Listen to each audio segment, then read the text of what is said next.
ചൂലുകളേന്തിയായിരുന്നു BJP. പ്രവർത്തകരുടെ പ്രതിഷേധം.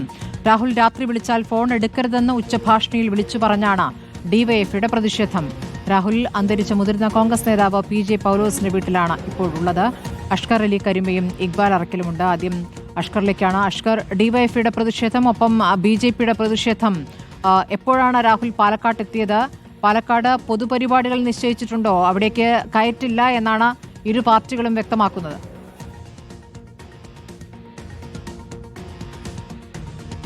സ്മൃതി, വലിയ ഇടവേളയ്ക്ക് ശേഷം ഇല്ലെങ്കിൽ വിവാദങ്ങൾക്ക് നേരിയൊരു തണുപ്പ് ഉണ്ടായി എന്ന് തോന്നിയ ഘട്ടത്തിലാണ് ഇപ്പോൾ രാഹുൽ മാങ്കൂട്ടത്തിൽ MLA വീണ്ടും പാലക്കാട്ടേക്ക് എത്തിയിരിക്കുന്നത്.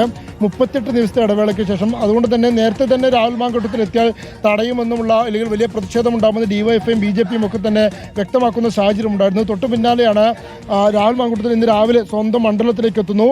MLA ഓഫീസ് തുറക്കുന്നു. MLA ഓഫീസിൽ പോലീസ് കനത്ത സുരക്ഷ ഒരുക്കുന്നു.